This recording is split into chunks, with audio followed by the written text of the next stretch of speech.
Welcome. I'm glad you're here to watch this presentation, even though you weren't able to attend live.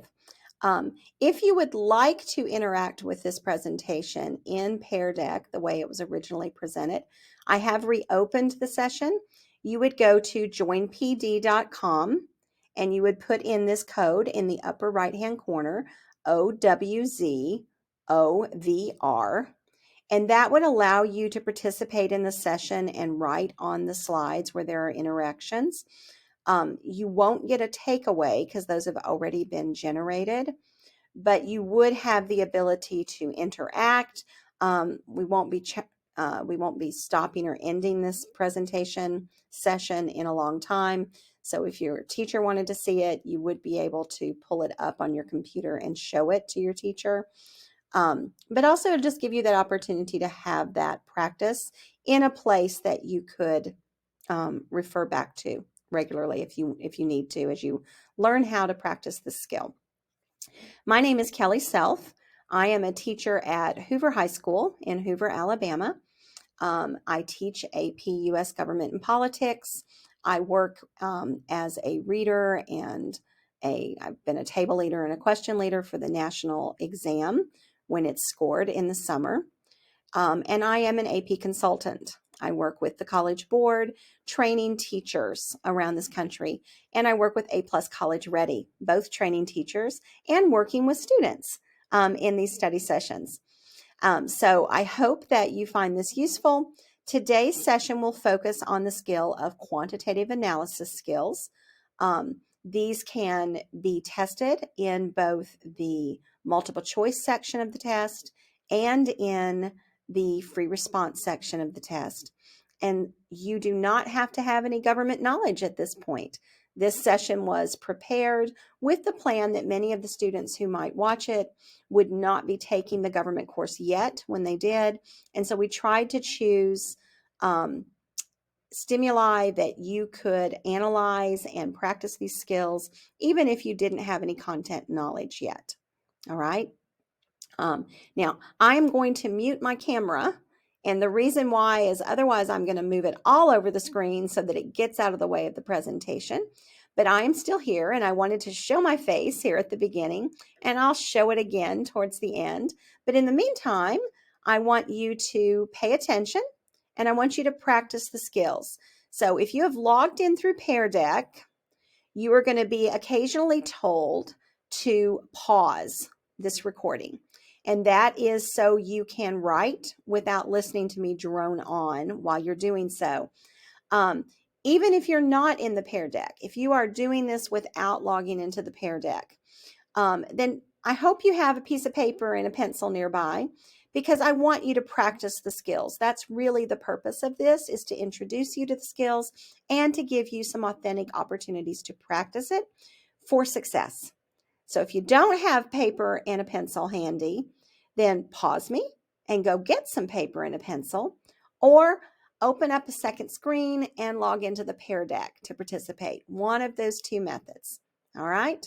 So my face is going away, but my voice is not.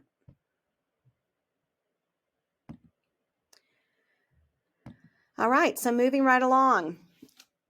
In the Government and Politics course and exam description, it is divided by a lot of different kinds of things, but one of the things that they tell us that students need to know about are disciplinary practices. And so data analysis is disciplinary practice 3. And here's the way it reads. It says that students must be able to analyze and interpret quantitative data that is represented in tables, charts, graphs, maps, and infographics. Now, you might find a variety of these types of stimuli within the same test. Okay, so in the multiple choice section, maybe they will have an infographic in one section and ask you to do something with it. And then in another part of another question on the multiple choice, they might choose to give you a graph or a chart of some kind, or a map even. And then in your free response, one of your free response questions is specifically geared towards quantitative and data analysis. And so you're definitely going to have one of these kinds of stimulus in that situation. So you need some practice with a variety of different types of them. And I would encourage you to look for this data just in your everyday life even. I know that I get bombarded with data when I'm on social media, when I'm reading the newspaper, whenever I'm looking at, and I need to take the time and really analyze that data. So hopefully this skill should not only help you be successful on this skill for um, this class and this test, but also in life. That's the hope, at least. And it shouldn't be a new skill to you guys. I know that I would find it highly unlikely that you got to your senior year in high school without ever practicing some data analysis. All right, so moving along. Now, each different subject matter test uses similar verbs, but not necessarily the exact same verbs. So, the most common FRQ verbs for AP Government, and this might not be the same for your other AP classes if you're taking other AP classes, but for AP Government, these 4 are the most common FRQ verbs. All right, the first would be to identify something. To identify means just what it says. You're naming it. Identify. If it's a graph or a chart, for instance, it might be something like identify the topic of the graphic. You're just naming what's there. Now, you can bullet point identify questions quite frequently, but I'm going to tell you that you should write a complete sentence. And the reason I'm going to tell you to write a complete sentence is because that really focuses you on completing your thoughts and doing your very best writing and explanation. So it's not for the benefit of the reader, it's for your benefit to do a really good job. The second type of verb you will encounter is a describe. Now, a describe question wants you to basically paint a picture with words. That way, the reader of your essay, it's like they can see the graphic even without the benefit of being able to see the graphic. Now, you don't have to get into silly things like describing picture, the colors on the chart, or that's not what I'm saying. But you need to describe with a whole, you're not just naming it like with an identify. You are giving more distinguishing features as part of your description. Always writing complete sentences if it says to describe something. And usually you can usually do it with 1 to 2 sentences for each thing you have to describe. Read the prompt carefully. You might have to describe more than one thing. All right. A comparison requires you to make statements about each of the items that you're comparing. So essentially, a comparison makes you describe the 2 things that you're comparing and then talk about the comparison itself. Now, they will generally ask you this question in a context of saying compare them for similarities or compare them for differences. If they don't tell you which of those things you are comparing, my strong suggestion would be to compare both the similarities and the differences. Now, a compare question might be answerable in just 1 to 2 sentences, but that's not very likely, to be honest. 3 to 4 sentences is a better estimate. And make sure you close the loop.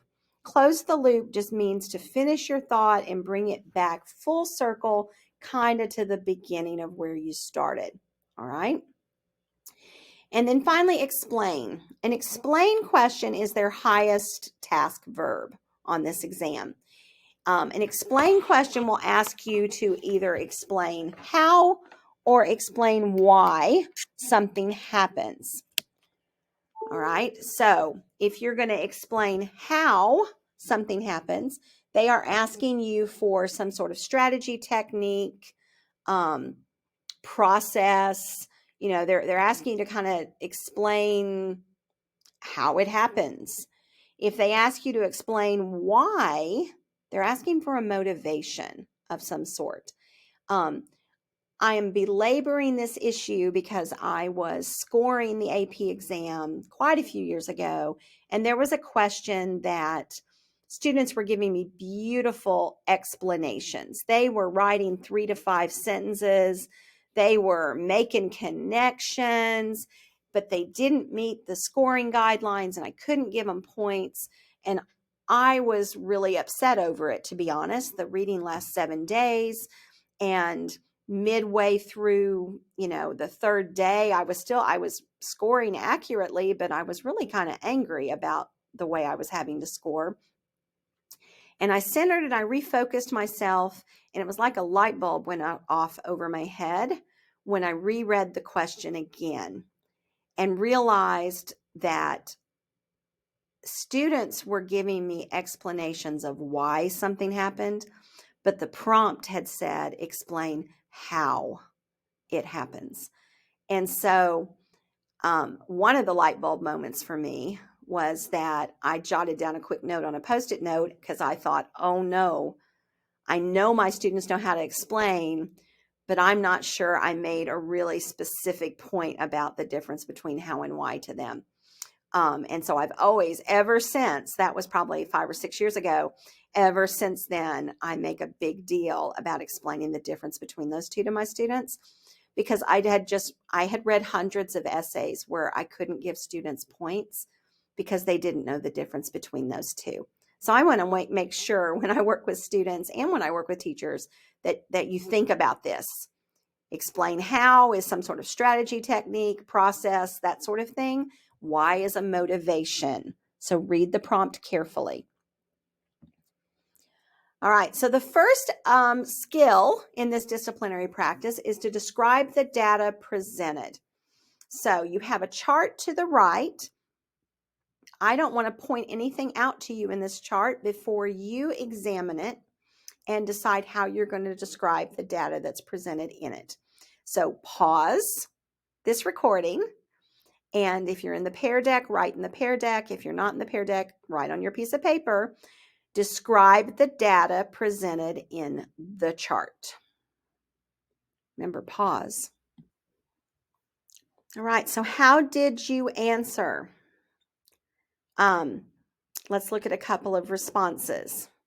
All right, so this is from when we presented this live. This person has identified the topic of the chart, and then they tell us that the chart is divided by party and by age range. Okay, is that an accurate description? Let's look back at the chart. Yes, it is.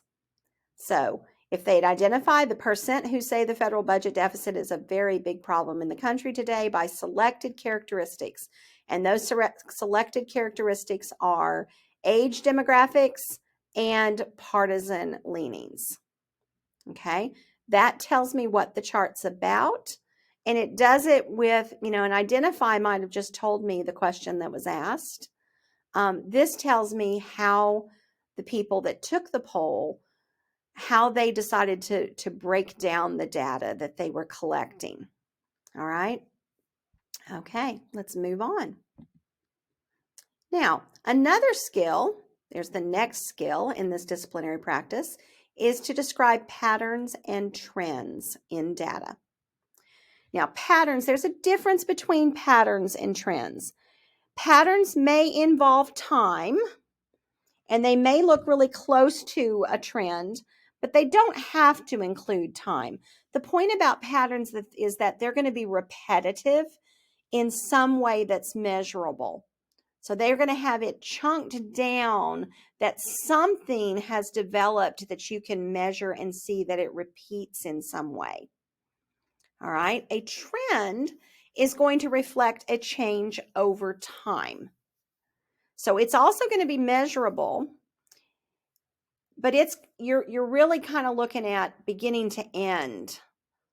Now, that might be beginning of the data to end of the data, or they might tell you between this part of the data and this part of the data. So for instance, on the chart on the left, which actually I have here to reflect a pattern, but it also could reflect a trend. Maybe they tell you for a trend, they ask you to look at information between September 2021 and March 2022. And then what happened over that 5-month period of time would be the trend. Okay.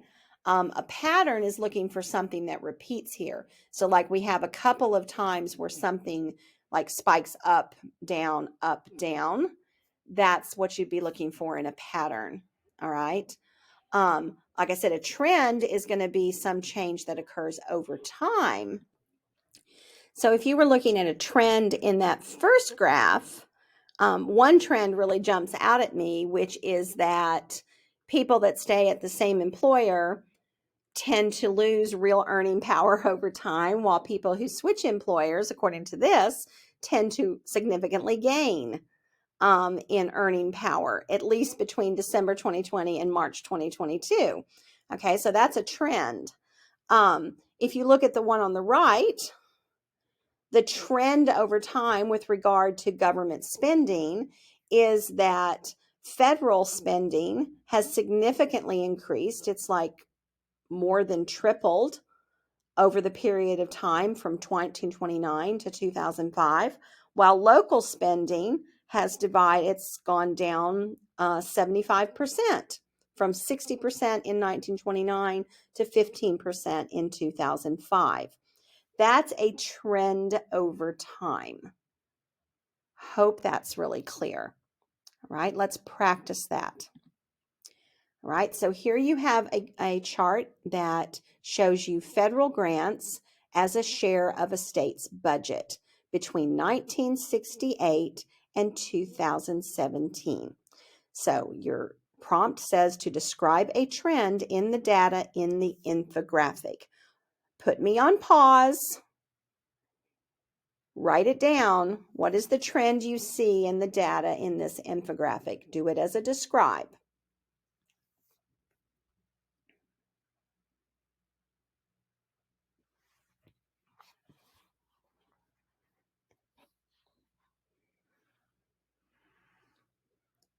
Now, hopefully you looked for a change over time, because remember, a trend is a change over time. A pattern is something that repeats. So let's look at a sample. So here we have the first response. The percentage of state budgets being federal grants has increased over time. The second answer is a little better from the perspective that it identifies the period of time. It gives you the start date and the end date. What would make it even better would be if it added these percentages as well as the trend, which is to increase over time. Okay. I will bring your attention to those blue lines. And if you look down low in this, and I'm thinking because I'm recording screen, you can see where my little arrow's going. Note, shaded columns indicate recessions. Now, I'm going to be really honest. I don't see an actual pattern in those recessionary periods. But let's say there had been. Maybe the federal grants as a share of state budgets tended to always go down or always go up in those parts that have the blue lines, which indicate recessionary periods in the United States. If that were the case and they asked you to describe a pattern, they'd be asking you to look at those little blue sections to describe that pattern.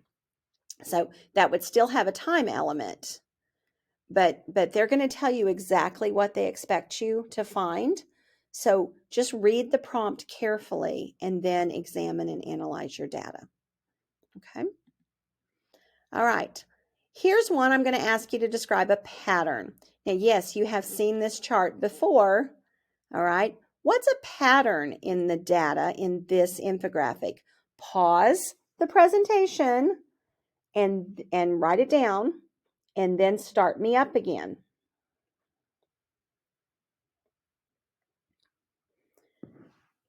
All right, did you write something about age? I hope so, because that's the only real pattern in this one.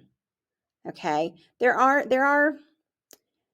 I mean, I guess you could go with a partisan pattern, but the only real pattern that's analyzable, for you to do something more with, is the age-related one. So here's a sample.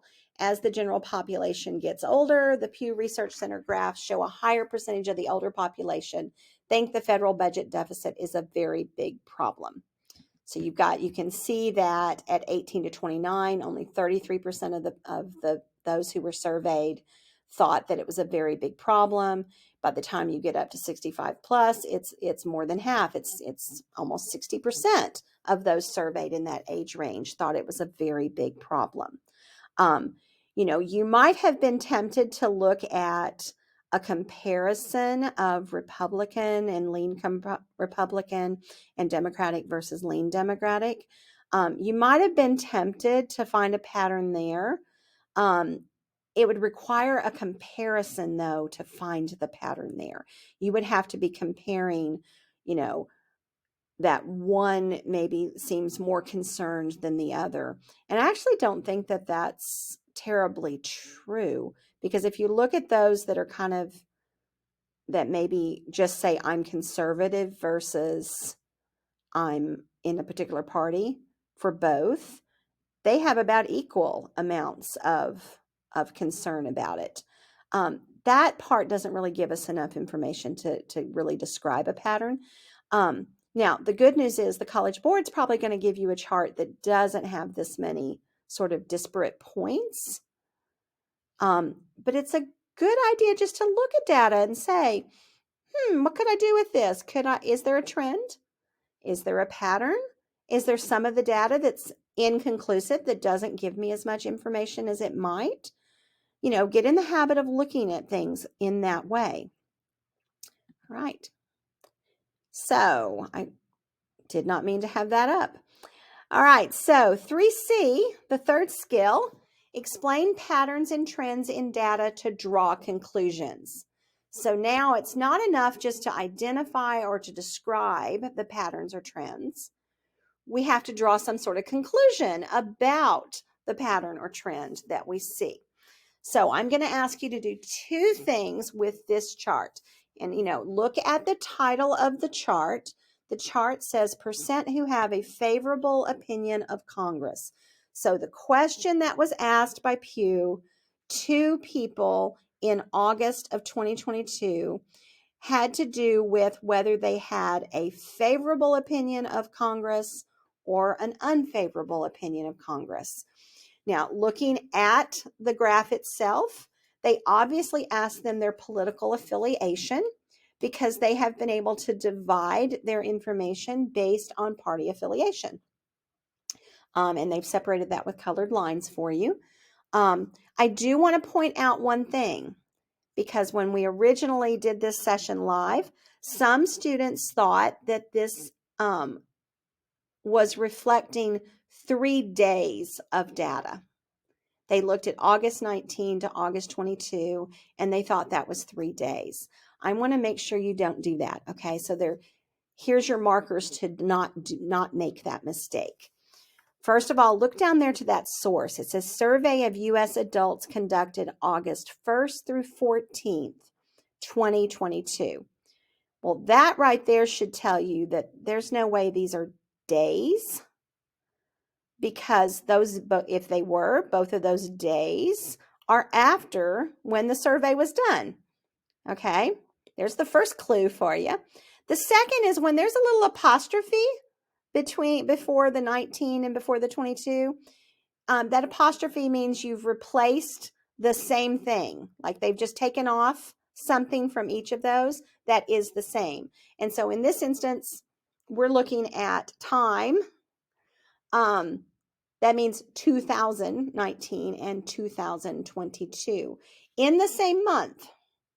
So supposedly you can get sort of some similar sorts of data, at least. There's some consistency there. All right, so analyze the graph and then answer these two questions. First of all, identify a pattern in the information provided in the graph.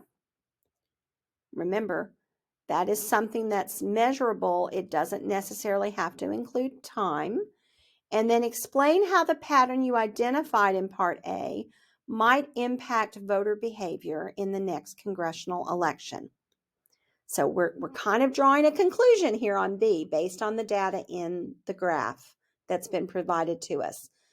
Put me on pause, write your responses, and then we'll talk about them.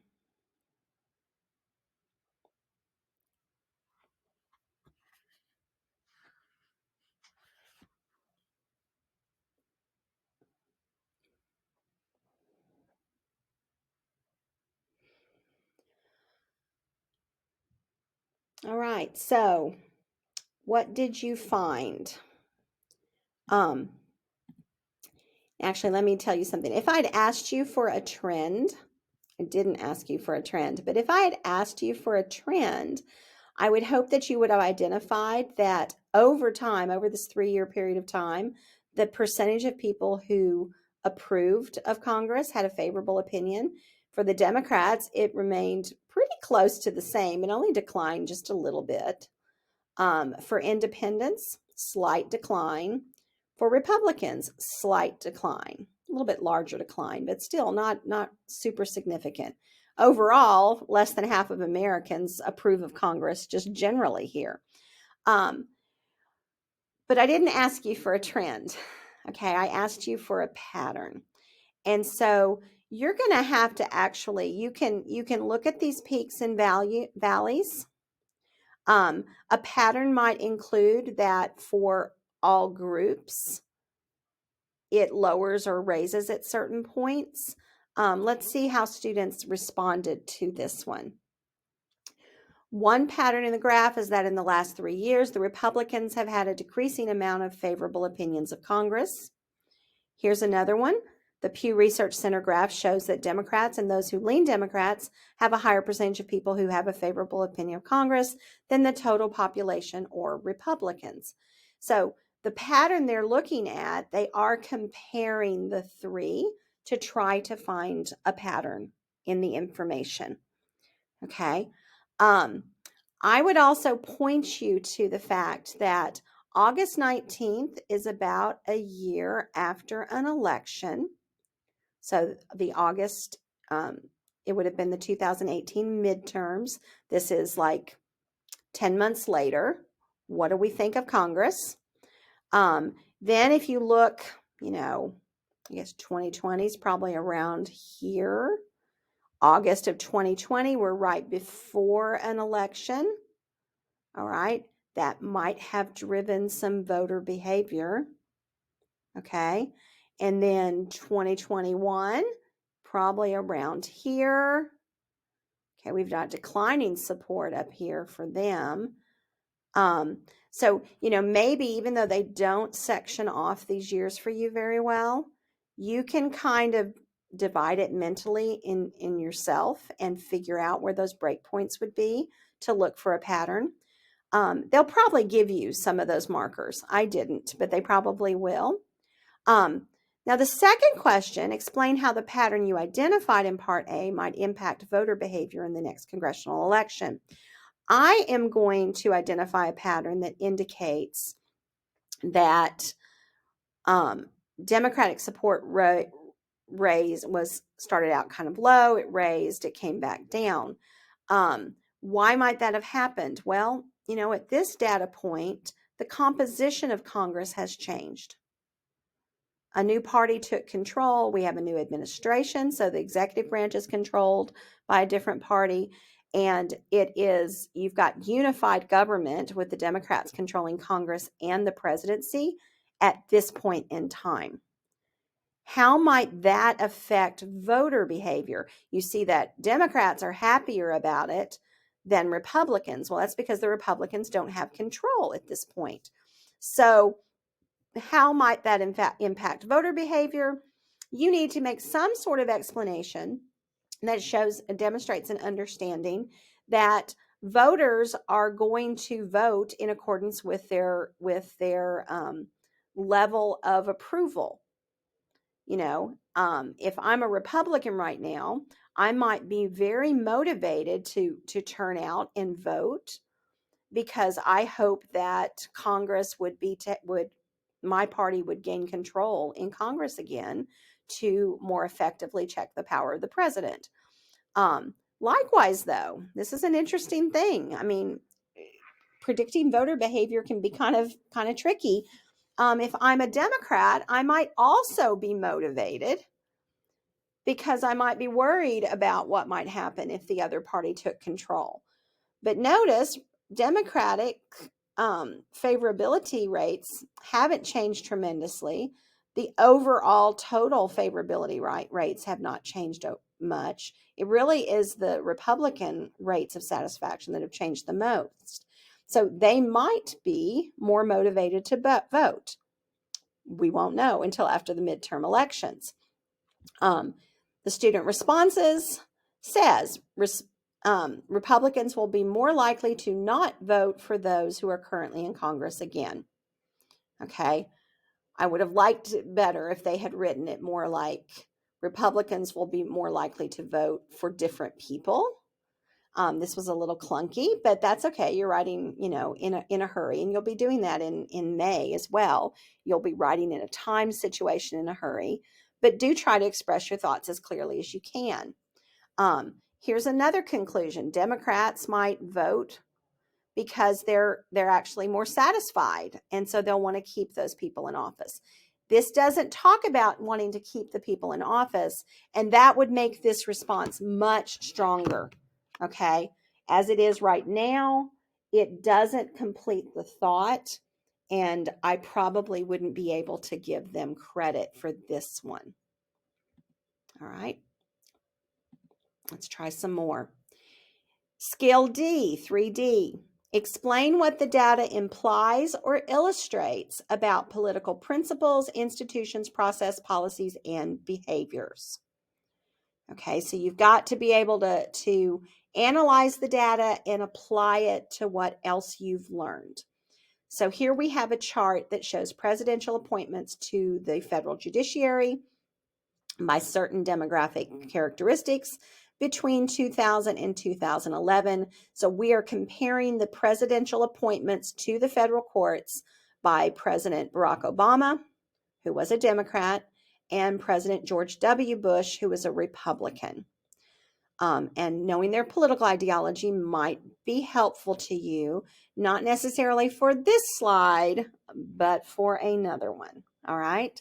So using the chart above, describe one difference between President Barack Obama's judicial appointments and those made by President George W. Bush. Pause the recording and answer this question.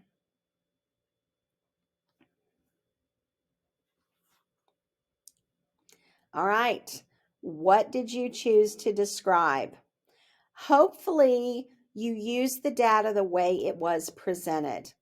Okay. This is actually a chart that was on an AP exam a few years ago.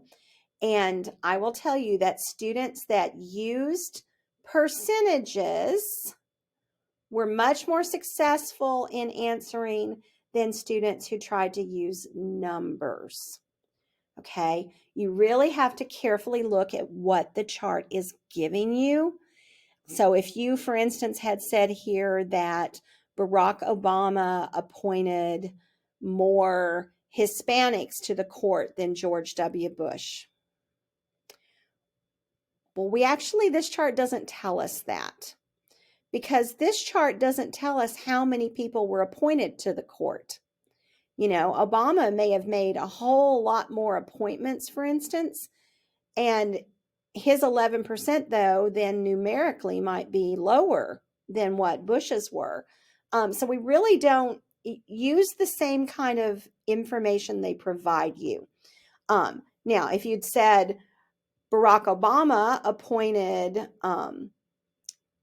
22% African Americans to the court as compared to George Bush's 7%, that's using the data in the way that it was given to you. So let's see what some students said. Here we go. One difference between Barack Obama's judicial appointments and those made by George W. Bush is that Barack Obama appointed 15% more African Americans to the judiciary than Bush did during his presidency. That uses the data the way it's given to you. All right. Here's another one. Barack Obama's judicial appointments were more racially and sexually diverse in the way that 59% were white and 54% were men, whereas 82% of George Bush's judicial appointments were white and 78% were men. Okay, we still don't know raw numbers of how many people are appointed, but they use the data the way it was presented in the chart, which is great. Okay, now this one is starting to move towards conclusions. Okay, so be careful. According to the Alliance for Justice table, President Obama hired a higher percentage of African and Asian Americans. This could mean that Obama was more willing than Bush to set aside race in terms of appointing federal judiciaries, possibly due to his own experiences. This may well be true, but it doesn't actually tell me what was done in the difference between appointments. It's moving towards drawing a conclusion. So make sure you're answering the prompt that you're asked. Now let's use this chart again. Okay, here's a B. Using the chart above, draw a conclusion about how presidential judicial appointments reflect a president's ideology or party affiliation. Okay, so pause the recording and then start me again for me to talk about it. All right, so what kinds of conclusions did you draw? I told you earlier, in case you didn't know, that Barack Obama was a Democrat and George W. Bush was a Republican. So, and you should also know, if you're not taking the course yet, let me share this information with you. Presidents appoint judges with the advice and consent of the Senate, which means the Senate has to approve the person that the president appoints or they don't get the job. Okay, so the fact that Barack Obama had so much more diversity in his appointments than Bush, does that reflect anything about the president's ideology or party affiliation? Hopefully, just from, walking around in America and listening to the news or advertisements, it has been election season and lots of advertisements out there. Hopefully, you know that this does reflect ideology and party affiliation. So here's a couple of choices. President Obama is a Democrat. The Democratic Party focuses heavily on minority representation in government. So as a Democrat, Obama is more likely to appoint minorities to judicial positions over white people. Okay. Here's another one. And Obama was the easier one to focus in on this particular chart because Barack Obama was an African-American president. It was more likely for him to appoint racial minorities to government positions. Now, the only problem is, would both of these get the points? I hope you're going to say no. And the reason why is because what did the prompt say? Draw a conclusion about how presidential judicial appointments reflect a president's ideology or party affiliation. The first answer talks about the Democratic Party and what the Democratic Party would focus on. That would earn this point. The second choice, it makes a factual statement. All right, Barack Obama is an African-American president. And it's a logical conclusion to assume that his own experiences might lead him to appoint racial minorities to government positions. But that has nothing to do with party affiliation in the response here. What if Barack Obama was a Republican and an African American? Would he still be more likely? I mean, the prompt asked you to talk about ideology and party affiliation. So make sure you're talking about what they ask you to talk about. Okay. All right. Let's try it again. Now, this has 3. I'm going to use this also to point out to you that generally speaking, on the quantitative analysis FRQ, there will be 4 prompts, and the first 2 prompts, you don't actually need any content knowledge to answer. You just need the skill we're practicing. and you need to be able to read the chart or graph and do what they ask. So prompt A says, identify the topic of the graph.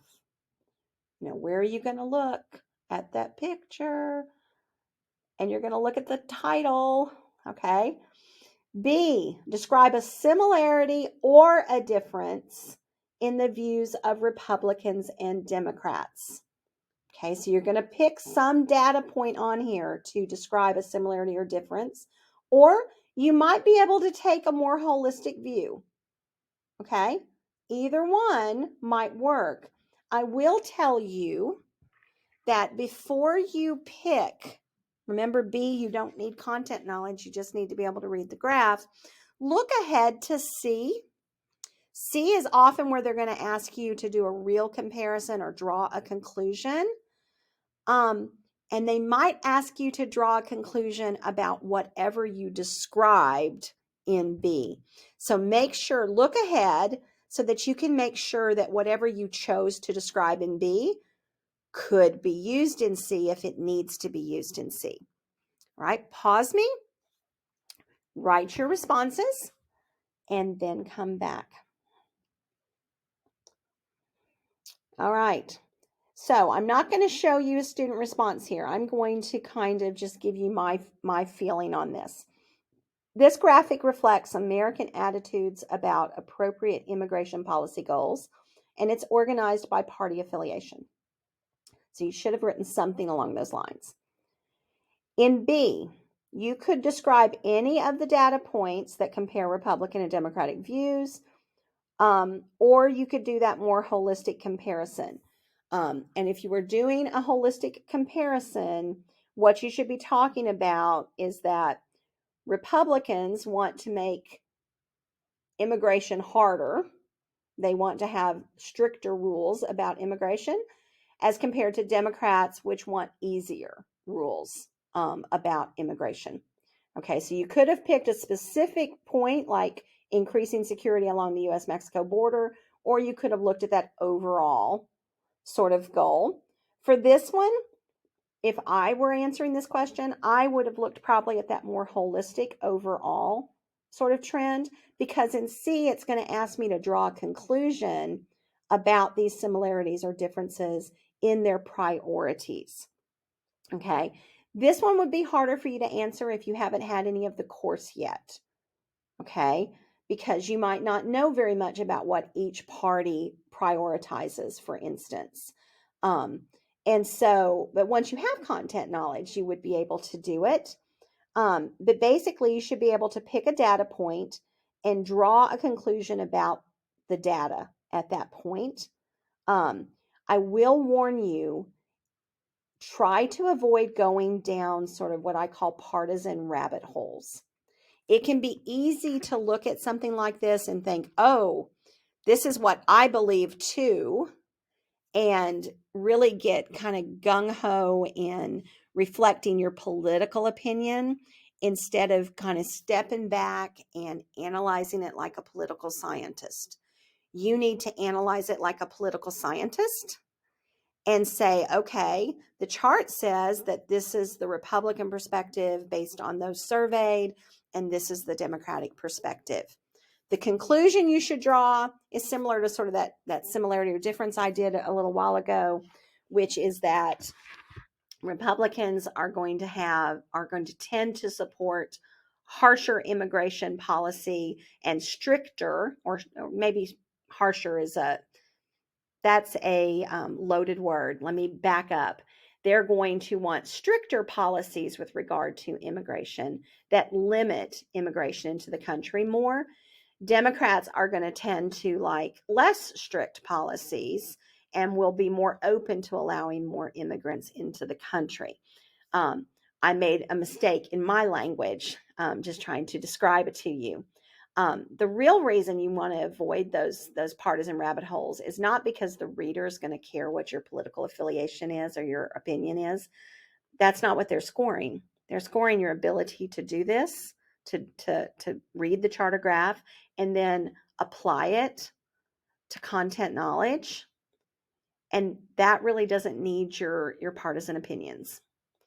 And from my experience reading this exam for quite a few years, over a decade, students that start down the partisan path lose focus and they don't end up actually answering the question. And so that's the real danger with that. It's not that anybody's going to disagree with your opinion. It's that you lose focus and you don't end up answering the question. And I don't want that to happen to you. Okay. All right. So I think this is the last. Nope, there's two more. So 3F says explain possible limitations of the data. So it's not just enough as we analyze charts and we're going to draw conclusions about what we see in data. It's also important to point out and look for any limitations that might exist. What's not here that we might need in order to really draw good conclusions? Okay, so pause me, and you are identifying two limitations to the data provided in the map.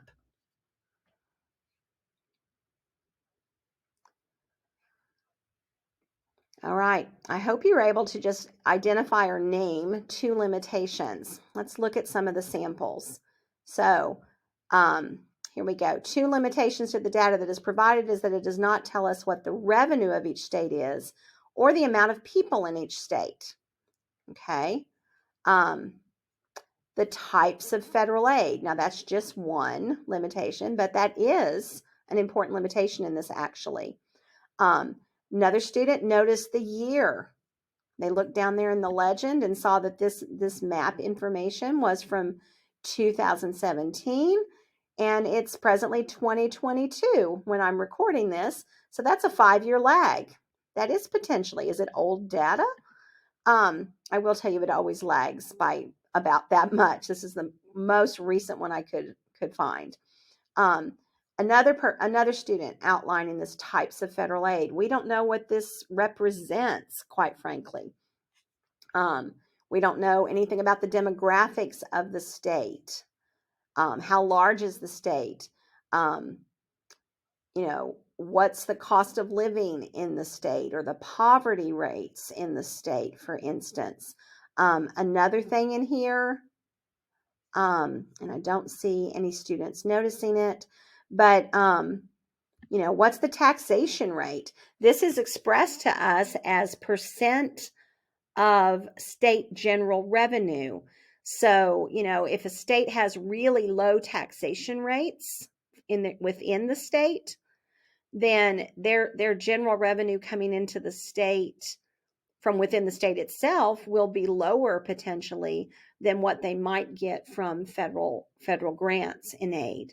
And as you look at this, if I was asking you to identify a pattern, I would hope that you could identify the pattern, that there are some regional patterns here, for instance. A couple of your larger your states that are most largely reliant are in the southeast, and actually even though your top state's Montana, and I wonder what that tells us about Montana. I don't know enough about Montana, but if you look at these, the gradations of green goes up to higher and higher. The southeast tends to have a whole lot more than, say, the upper Midwest. They get some of the least amount. What we don't know, I do know how much the income tax rate is in Alabama. It's 5%. Okay. And sales taxes, though, tend to be a little bit higher, but our state taxation rate is 5%. Perhaps in North Dakota, it's a lot lower, for all I know. I don't know. I haven't actually studied that. And so, or Montana's not a very highly populated state, but Virginia is, and they're near the bottom on federal aid. Okay, why is that? The map doesn't actually tell us, so that's a really significant limitation. All right. Here's another. Explain possible limitations. So that last slide was to explain possible limitations on the data. This one is on the visual representation of the data. So what are some limitations in how this is represented to us visually So I'm asking you to describe a limitation on the visual representation of the data provided and explain why that limits the information provided, or explain how that limits the information provided. Actually, I should have phrased that as explain how, not explain why. So pause me for a second, and then we'll talk about it. All right, so on this one, gosh, this is a little confusing, isn't it? I mean, it doesn't give me way too many colors, but it gives me an awful lot of countries, and it doesn't tell me anything about any of those countries. It's not like they're all first world countries. There's a mixture here of first, second, and third world countries. The question up there is with regard to vaccination. Majorities see vaccination as at least somewhat important for being a good member of society. Goodness gracious, there's no universally just accepted definition of what it means to be a good member of society. And that may be very different from place to place. So that's sort of a limitation on the data itself. But visually, I think the biggest drawback visually here is just that it makes so many, it's got so many competing comparisons that it's hard to draw meaningful conclusions. And the good news is the College Board isn't going to give you something with this many data points. I would be so surprised. Let me say, I can't tell you actually that they're not going to. I'm not on the question committee. I don't know what they'll do. But this is an awful lot of data points, and I'd be very surprised if they gave you something like this. All right. Here's another one. Now this is a little bit, this is a graph that's got some limitations, all right? So I'm going to ask you to study the graph, and then you've got 3 tasks. You need to describe a trend in the data in the infographic, identify any limitations in the information provided, and describe limitations based on the visual representation of the information. Pause the recording and then come back to it after you write.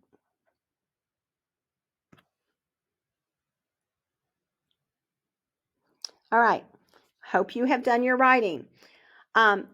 I cannot see. I'm going to jump on to the limitations, particularly on the visual representation of the information. I'm just going to jump down there to see for a minute.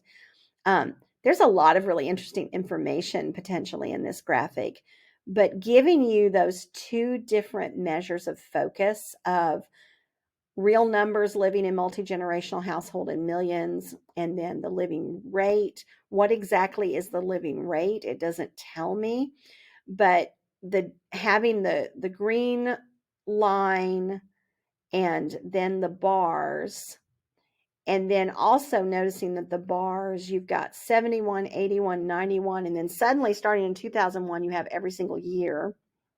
I think that's a limitation because it's hard to focus on that information. Limitations in the information provided.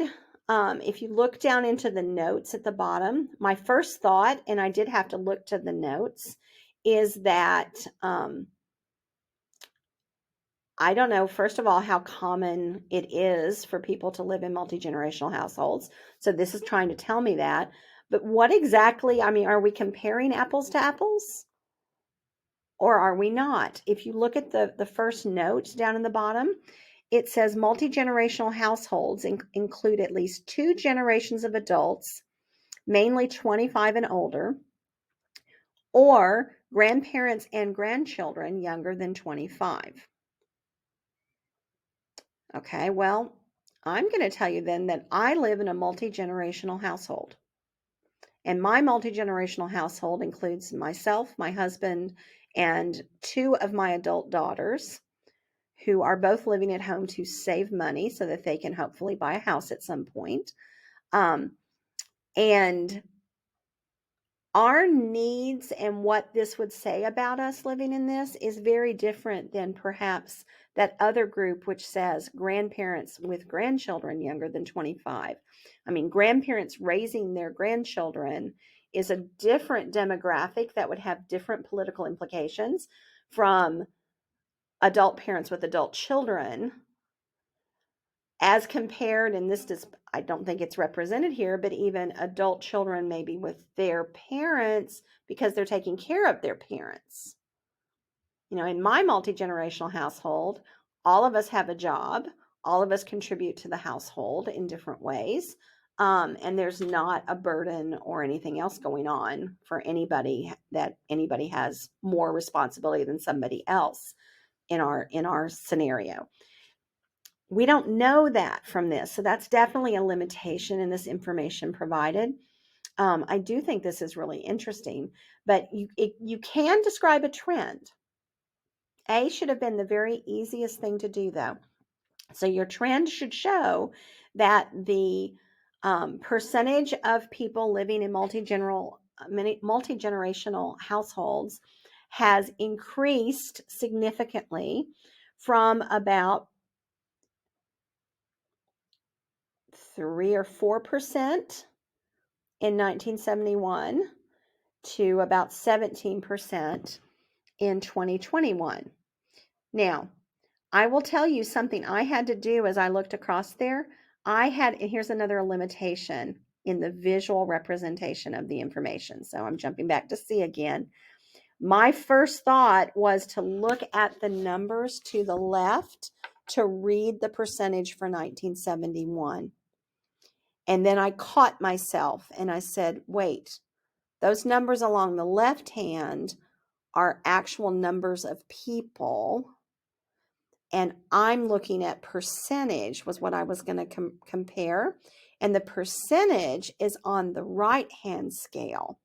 So I had to really think, because I started to say from 15% to 17%. And I said, well, wait a minute. That number on the left is numbers in millions.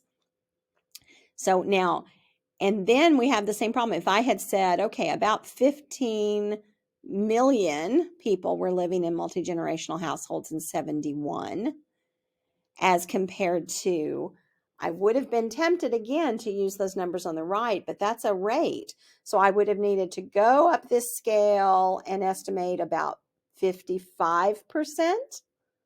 So from 15 to 55.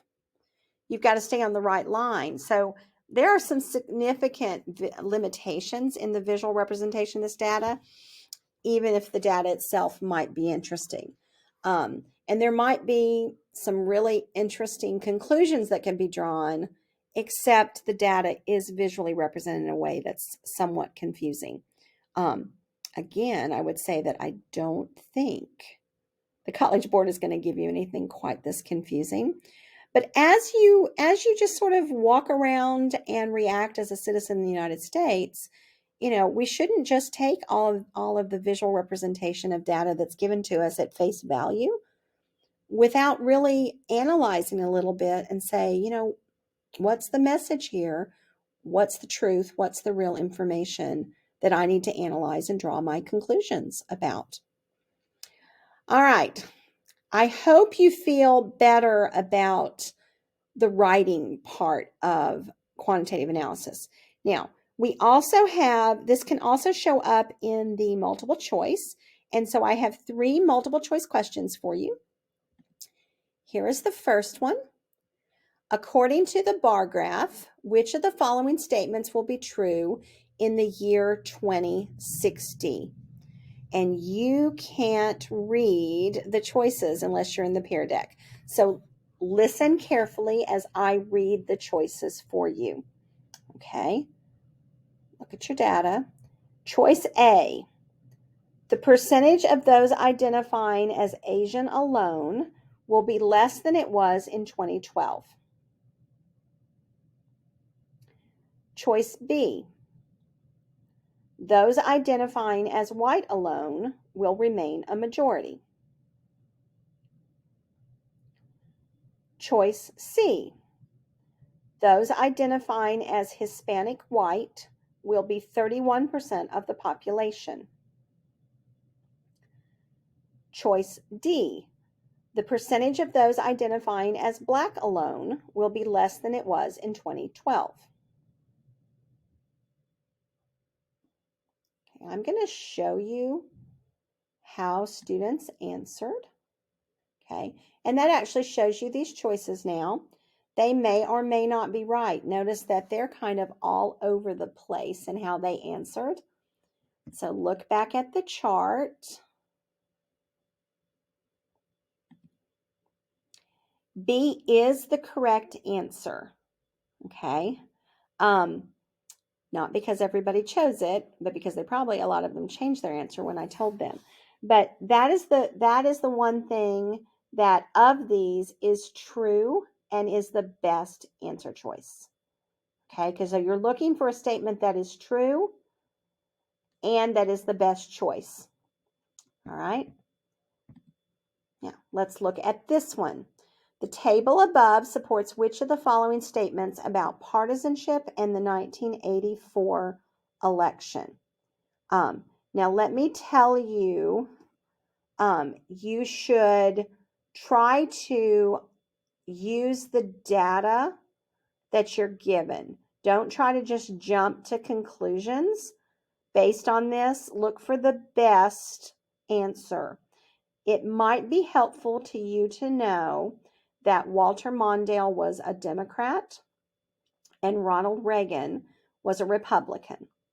Okay, and that's something you might not already know, so I wanted to throw that in there. Now, I'm going to show you the answer choices. Don't be swayed by how everybody else voted necessarily, because I haven't looked at this one. I don't know if they were right or not.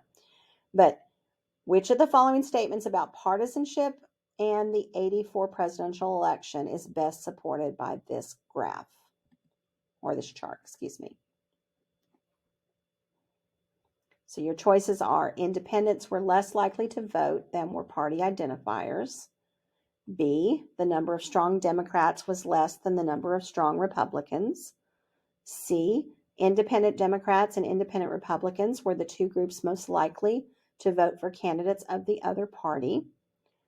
Or D, partisanship was a good predictor of the way a person voted.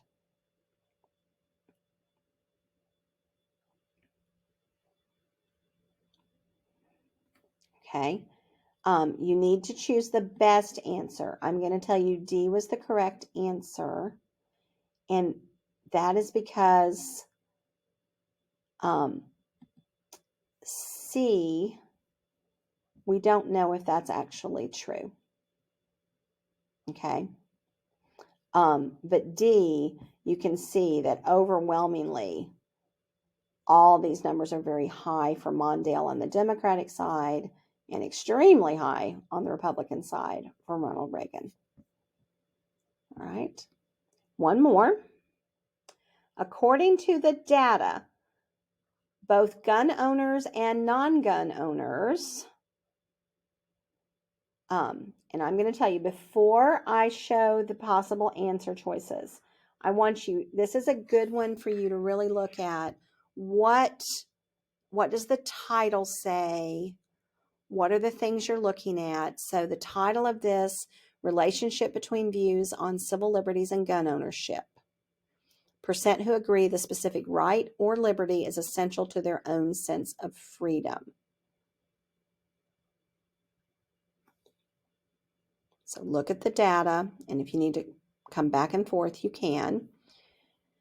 Here are your answer choices. A, answered similarly regarding the importance of the right to own guns. B, believed that the right to vote was less critical than freedom of religion. C, chose freedom of speech as most crucial to their own liberty. D, demonstrated deep division between one another in most categories. Okay, so looking at this, we can eliminate A because non-gun owners and gun owners, when it came to the right to own guns, they were very divergent. Okay, and that was the choice A, was that they answered similarly. B, believed the right to vote was less critical than the freedom of religion. That's asking you to look at right to vote and freedom of religion And frankly, those numbers are pretty similar. And let's see, that was right to vote was less critical. Well, absolutely not. Those numbers are higher than the numbers for freedom of religion.